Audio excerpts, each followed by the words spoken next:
Shalom saudara, mari kita buka di dalam Yoel 1 ayat yang kelima. Bangunlah hai pemabuk dan menangislah. Dikatakan bangunlah hai pemabuk. Di sini firman Tuhan mengatakan sadarlah. Bukan berarti pemabuk itu tidak tahu apa yang mereka lakukan. Mereka tahu bahwa apa yang mereka lakukan itu salah, tetapi mereka terus melakukan. Sehingga firman Tuhan itu ingin menyadarkan, mengatakan ayo bangun, ayo sadar dari kehidupanmu yang salah ini. Jangan terus-menerus engkau lakukan. Dan dikatakan menangislah, merataplah. Karena apa saudara? Engkau mungkin saat ini senang, merasakan bahagia dengan kehidupan dosa yang engkau jalani. Tetapi itu hanya sesaat, karena firman Tuhan mengatakan, engkau merataplah hai semua peminum anggur karena anggur baru, sebab sudah dirampas dari mulutmu anggur baru itu. Kenikmatan dari dosa itu tidak sebanding dengan tuaian yang harus kita hadapi.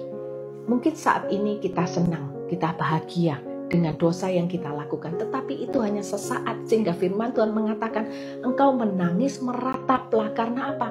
Dosa yang engkau lakukan itu akan mendatangkan masalah, akan mendatangkan sengsara, akan mendatangkan penderitaan, dan bahkan kalau kita tidak bertobat itu akan mendatangkan kebinasaan dari kehidupan kita. Oleh karena itu mari kita jangan main-main dengan dosa.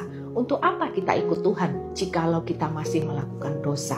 Kita sudah tahu itu dosa tetapi masih kita lakukan karena kita berpikir gak apa-apa, itu hanya dosa kecil, Tuhan itu memaklumi. Contohnya apa? Seperti pemabuk ini. Firman Tuhan mengatakan, ayo bangun sadar. Jangan engkau terus-menerus melakukan minum-minuman, engkau mabuk-mabukan. Karena hal itu tidak berkenan di hadapan Tuhan. Dosa kecil yang mungkin kita anggap itu dosa kecil di dalam kehidupan kita. Padahal kita tahu tidak ada bedanya dosa besar, dosa kecil. Mungkin hal yang sering kali kita lakukan yang kita anggap, ini nggak apa-apa. Toh juga banyak orang yang masih melakukan. Itu hal biasa. Contohnya apa? Kita suka ngomongin kejelekan orang lain, kita suka memfitnah orang lain, nah kita suka berbohong. Hal-hal yang seperti ini kita anggap wajar.